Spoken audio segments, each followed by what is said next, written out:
الحمد لله وكفى وصلاة الله وسلامه على رسوله المصطفى وعلى آله وصحابته ومن تبعهم بإحسان إلى يوم الدين. أما بعد، أيها الأحبة في الله، نبينا صلى الله عليه وآله وسلم وحاوليه هي روحي نفتي سؤال شركة كبحضه، يعني geeriyooda laga wadaa asaga oo saddex arrimood ka fayow jannadu galaya buu nabigu sallallahu alayhi wasallam. ruuxii dhinta geeriyooda tii alle ku timaado asaga oo saddex arrimood ka fayow dakhala jannadu galaya buu nabigu sallallahu alayhi wasallam. saddexda arrimood maxay yihiin? waa saddex arrimood oo maanta aynu u badannahay inaynu ku jirno. ta koobaad nabigu wuxuu sallallahu alayhi wasallam waa kibirka.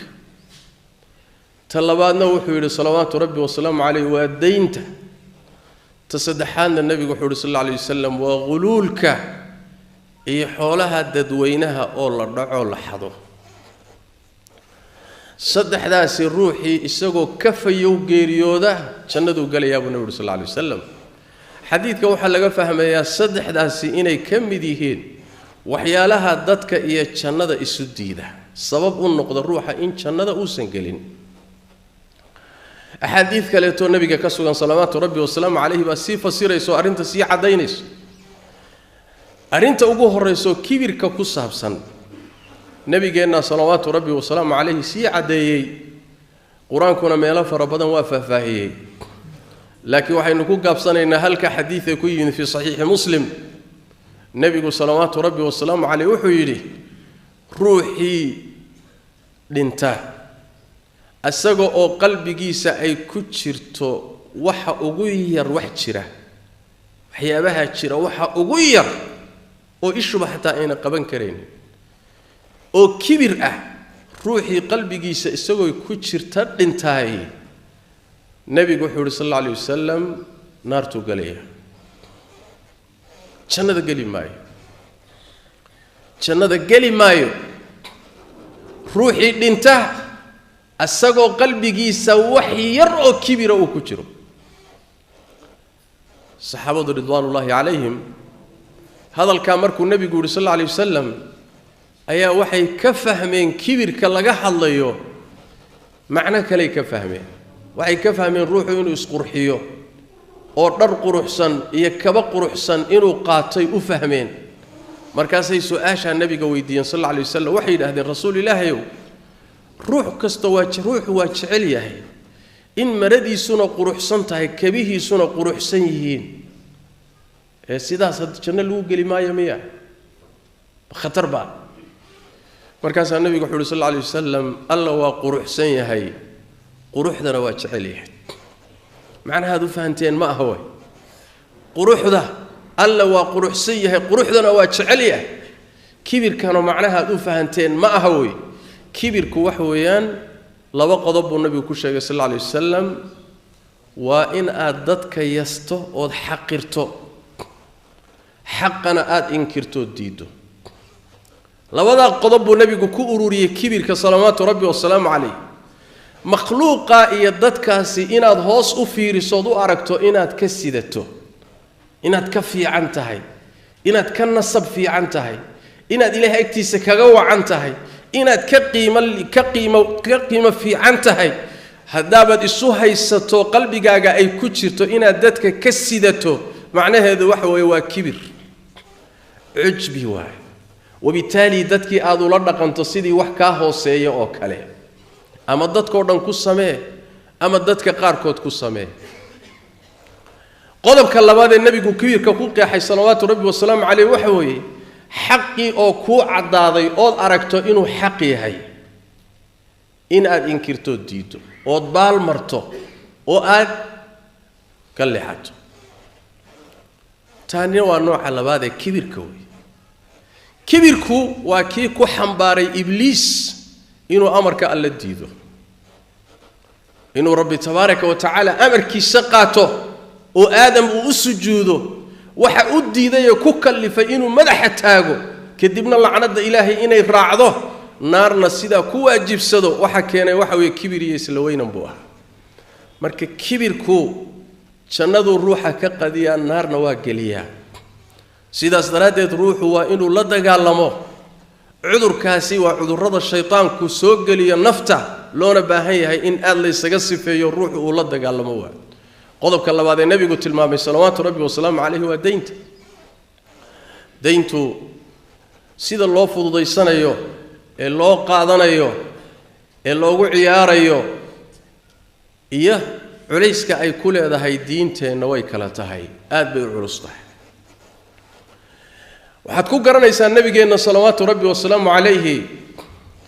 sida uu u weynayn jiray arrimaha deymaha iyo deynta wuxuu ahaan jiray salawaatu rabbi wa salaamu alayhi ruuxa marka la keeno oo ay noqoto janaaze in lagu tukado ruuxa meydka ah salaatul janaaze in lagu tukado rasuulku salawaatu rabbi wa salaamu alayhi intuusan ku tukanin wuxuu weydiin jiray deyn ma lagu leeyahay janaaza loo keenay waa meyd nabiga waxay ku yiraahdeen ku tuka rasuul ilaahay intuusan ku tukanin wuxuu yiri ma deyn ma lagu leeyahay haabay dhaheen wax deynta lagu gudo ma ka tagay xoolo deynta bixiye ma ka tagay haabay dhaheen waa ku tukaday nabigu sallallahu alayhi wasallam mid kala la keenay deyn ma lagu leeyahay ma waxba lagu ma laha waa ku tukaday nabigu sallallahu alayhi wasallam mid saddexaad baa la keenay war deyn ma lagu leeyahay haa waa lagu leeyahay wax deynta guda ma ka tagay maya kama tagin sallu ala saahibikum nabigu waa isaga tagay salawaatu rabbi wa salaamu alayhi waa ka jeesaday kadibna saxaabadiisiiba wuxuu ku yiri ku tukada idinku waa ka laabtay nabigu salawaatu rabbi wa salaamu alayhi ruuxa muslimka markuu geeriyoodo xuquuqda uu muslimiinta ku leeyahay waxa kamida in lagu tukado lana asturo ومع ذلك النبي صلوات ربي وسلام عليه وكجسدي كنت كشديس صحابه يقولوا كنت كذا صوت ما حي تهي دينتا او قبي او كدنتي wax gudana uu san ka tagin ba culays leh salaadii nabigana uu diiday salawaatu rabbi wa salaam alayhi iyo ducada uu ducayn la markale nabigeena salawaatu rabbi wa salaam alayhi nin ba u yimid wuxuu rasuulka ilaahay janaaza loo keenay ma dhila markuu damcay nabigu inuu ku tukado wuxuu yiri deyn ma lagu leeyahay ha baa leeyahay idinku ku tukada buu waa isaga tagay nin saxaabada kamid oo meesha jooga Abu Qataada la yiraahdo wuxuu rasuulka ilaahay ku tuko deyntiisi anay saarantahay ana qaaday ana bixinay markaas nabigu wuxuu sallallahu alayhi wasallam ma aday ku saaran tahay oo xoolahaagay ku jirtaa oo meydkani bari buu ka yahay miya Abu Qataada hadalka si fiican u fahma saasa هابو رسولك إلهي أنا قاضي حولها يجان كجوديا ميت كاسين الشقاكم الله نبي جوا كتو كذا صلوات ربي والسلام عليه مركو كتو كذا كذب مالين تيلا عسى مالين كي حجي أيو نبي يقول لك كل ما أبو قتادة مال بيسجور يمادين وحكي أبو قتادة لبدي دينار ما حيسميين نينك لبدي دينار بالقولها لبا دينار ذهب ايا لوgu laha war labadii diinaar maxay sameeyeen ka waran buu ku yiri ma guday buu ka wada ma bixis wuxuu rasuulku ilaahay oo shalay inuu ba geeriyooday yani waqtiba kama soo wareeg shalay un bay ahay nabigu salawaatu rabbi wa salaamu alayhi maalinkii xigay ayuu hadana la kulmay wuxuu ku yiri aba qataade labadii diinaar maxay sameeyeen wuxuu rasuulka ilaahay waan guday waa bixiyay markaas nabigu wuxuu sallallahu alayhi wasallam hadda ayaa wuxuu yahay waqtiga jirkiisu qaboobay hadda ayaa meydka jirkiisii qaboobay buu rasuulku yiri salawaatu rabbi wa salaamuhu alayhi u fiirsada waa deyn la qaaday oo meydka laga kor qaaday oo cid xilkeeda qaaday damaanadeeda qaaday haddana xilligii damaanada la qaaday jirku ma qaboobin ilaa markii la bixiyay baa jirku qaboobay sidaas xadiidka nabigu faa'iideynaya salawaatu rabbi wa salaamu alayhi nin kala u yimid nabiga salawaatu rabbi wa salaamu alayhi wuxuu rasuulka ilaahay bal ka waran haddii lay dilo oo jid ilaahay laygu dilo jihaad laygu dilo aniga oo sabraya niyadayduna fiican tahay oo ilaahay ajir ka sugayoon dan kale lahayn aakhira iyo ajir doonayo bas sii jeeda oo aan soo jeedinoo cararaynin laakiin cadawga ku sii jeeda haddii xaaladda laygu dilo dunuubtayda ilaahay ma dhaafaya nabigu wuxuu sallallahu alayhi wasallam ha ninkii inta markii loo sheegay waa jeesaday waa dhaqaaq rasuulku sallallahu alayhi wasallam waa u yeeray soo celiya buu ninkii waa la keenay wuxuu ku yiri nabigu sallallahu alayhi wasallam hadalkaaga ku celi su'aashaadii weydiisay dib ugu soo celi waa ku soo celiyay markuu ku soo celiyay buu nabigu wuxuu ku yiri sallallahu alayhi wasallam ha dambigaaga oo dhan waa la dhaafayaa xaaladda haddii lagu dilo daynta mooyaane jibriil baa hadda intaa ii sheegay buu shahiidka ilaahay dartii loo dilay sida xadiidka kale naska uu ku yahay dhibicda ugu horeyso dhiig oo jirkiisa ka soo baxda ayaa dunuubtiisa oo dhan ilaahay ku masaxaya oo ku dhaafaya illa daynta mooyaane daynta iyadu way saarnaanaysaa haddii shahiidnimo ay dayntii fakin weyday ruuxii lagaga cafin waayo ma baaluka marka sidaas daraadeed waxa laga maarmaan ah dayntan la guranayo ee lagu ciyaarayo ee la lunsanayo ee la fududaysanayo arrin ilaahay agtiisa ku fudud ma ah haddii aad ka maamirkato daynta ka maaran haddaadan ka maarmi karinina mar walba waa inay walwal iyo walbahaar kugu hayso nabigeenna sallallahu alayhi wasallam waxyaaluhu ilaahay ka baryi jiray waxa ka mid ah oo ka magan gali jiray ilaahu waxaan magan kaaga ahay dayntu inay iga adkaato oo culays daymeed oonan bixin karayn inuu fuulo ayaan ilaahu magan kaaga ahay buu nabigu dhigi jiray salawaatu rabbi wasalaamu calayh qodobka saddexaad oo xadiidka nabiga ku yimi sallallahu alayhi wasallam waxa weeye waa guluulka waxa la yiraahdaa ghaniimada xoolaha lagu qabsado dagaalka iyo jihaadka sharciga ee gaalada laga qabsado inta aan la qaybinin oo dadkii xaq u lahaa iyo ciidankii loo qaybinin in uu ruuxu wax ka xado xoolahaas si qarsoodiya wax kaga qaato taasa guluulka la yiraahdaa waxa soo galaya sida xadiista nabiga laga fahmayo salawaatu rabbi wasalaamu calayhi xoolaha caamka ah ee dadweynuhu leeyahay ee dawladaha akawnadooda ku jirta iyo hantida dadka ka dhaxaysa ruuxii xaq darro ku qaatay iyadana waa nooc guluulka kamid ah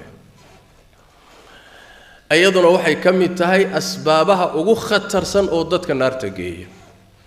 bal quraanka kariimka ilaahay wuxuu inoogu sheegay ruuxii sidaa wax ku qaatay maalinta qiyaamada inuu imaan doono asagoo xambaarsan wixii uu qaatay waman yaghlul ya'ti bima ghalla yawm alqiyamah wixii aad xaday oo xoolaha iyo hantida ka qaadatay maalinta qiyaamada adigood qoorta ka saaran tahay baa lagu keeni nabiga salawaatu rabbi wasalaamu calayhi arinta guluulka ayuu aad u adkeeyay oo weyneeyay shaanigeeda markaas saxaabada wuxuu ku yiri yaanan ogaanin min idinka mid ah oo maalinta qiyaamada imaan doona asagoo neef geel ah luqunta ku sita neef ololayo ciyaya mid neef adhiya tunka ku sita mid faras tunka ku sita ya markaasuu wuxuu leeyahay rasuulullaahi aghithni rasuulka ilaahu ii kaalmee ii gargaar ii caawi khatar baan ku jiraa markaasaa waxaan ku leeyahay buu nabigu sallallahu alayhi wasallam wixii la ii soo diray waa ku soo gaarsiiyay dhinaciga mar waa ku soo gaarsiiyay aniga xilkii waa gutay ada halka isdhigay xilli aan wax kula qaban karana ma aha waa halis marka waxa kale nabigeena ka sugan salawaatu rabbi wasalaamu calayhi sida Bukhari iyo Muslim ku yimid maalintii nabigu Khaybar dagaalkii Khaybar uu ku furtay ayaa dadkii meesha socday waxa kamid ahaa nin adoon ahaa oo nabiga sallallahu alayhi wasallam la siiyay oo u adeegaya rasuulka salawaatu rabbi wasalaamu calayhi asagoo adeegii haya ayaa waxa ku dhacay leeb صولمي وبادئة ميلو كسو بحي أن لقرنين أياكو هبسدي نينكي واردنت صحابة دي وحي لهذين هنيئا له بالجنة تهنيد ولو قلت حيقول تهنيدين إنه جنة قليل لأن الشهادة قاطسية هو أركان إلهي درتي بالله دي لي مركز النبي صلى الله عليه وسلم كلا ما يقول ما يا ساد مودين ما تهنيد جنة لو قلت تهنيدين باشا ما تعلو صوت وحوي مرضي النبي صلى الله عليه وسلم وحولها غنيمة كقاتي أو كحضي أنت آن لقيبنين مرضي إيضا أهيد با كركي سكوه العيسو قبني سبو النبي صلى الله عليه وسلم نار يوحي سبب دشي دبه العيا مرضي با كركي سكوه قبني سبو النبي صلى الله عليه وسلم إذن كنا تشنى دقو تهرية دينيسا مركي دادكي هذا الكام مقلين رق بدنا وحيرا قاد قاضي با تشريه نيمبا وحي بسكسو علي نيمبا وحو كياني وحير أو يعني وحويان كبتا مركا لقبو عربتيدا suunka yarka ee mara ee kabta haya indhasha inta soo kaleeto buu nin keenay markaas nabigu wuxuu sallallahu alayhi wasallam waa indhal naar ah mid kalena labuu keenay saasoo kala waa laba naarood buu nabigu sallallahu rabbi wasallam alayhi warkaasi waa inuu gaadho dadka u kala baratamaya u kala ordaya xoolaha dadweynaha inay qaataan meelaha nafcigu leh u kala yaacaya guyaha ka dhistay magaca ku yeeshay shirkadaha ka samaystay ka noolaaday ku tamishlaynaya waa inay ogaadaan maalinta qiyaamada markay yimaadaan wax badan inay xambaarsanaan doonaan iska cun oo noolow oo tamashle oo guro oo tolka iyo qaraabadaada ka noole laakiin waxaad ogaataa maalinta qiyaamada ayadoo ku saaran ayaa amaama al-khalqi loo keeni doona laguna fadeexayn doona ka warrama hadii nabigeenu yiri salawaatu rabbi wa salaamu alayhi hadaaya al-ummal ghulul dadka shaqaalaha dawladda ah mid hoose mid kor ha noqdo shaqaalaha dawladdu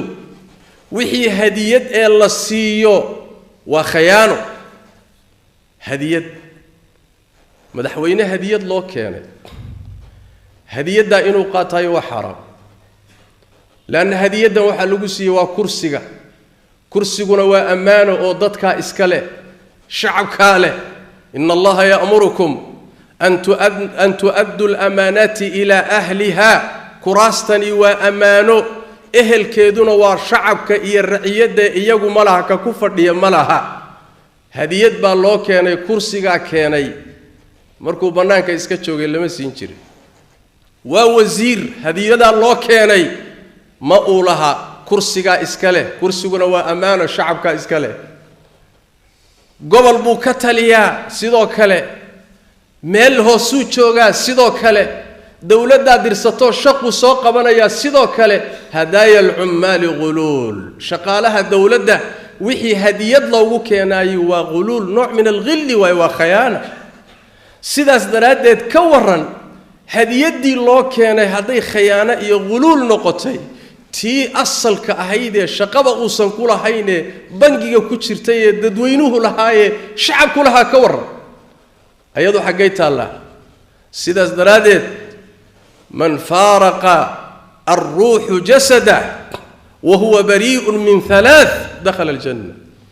na'am al-kibru wad-dayn wal-ghulul sallu wa sallimu ala khatam al-anbiya'i wal-mursalin اللهم صل وسلم وبارك على عبدك ورسولك محمد وعلى آله وصحبه أجمعين وارض اللهم عن الصحابة والتابعين وتابعيهم ومن تبعهم بإحسان إلى يوم الدين اللهم إنا نسألك الهدى والتقى والعفاف والغنى ربنا ظلمنا أنفسنا وإن لم تغفر لنا وترحمنا لنكونن من الخاسرين اللهم يا حي يا قيوم برحمتك نستغيث ردنا إليك ردا جميلا ووفقنا لما تحب وترضى اللهم اغفر للمسلمين والمسلمات والمؤمنين والمؤمنات الأحياء منهم والأموات برحمتك يا أرحم الراحمين اللهم انصر دينك وكتابك وسنة نبيك يا حي يا قيوم اللهم وفقنا لما تحب وترضى نسألك من خير ما سألك منه عبدك ورسولك محمد صلى الله عليه وآله وسلم ونعوذ بك من شر ما استعاذك منه عبدك ورسولك محمد صلى الله عليه وآله وسلم سبحانك اللهم وبحمدك نشهد أن لا إله إلا أنت نستغفرك ونتوب إليك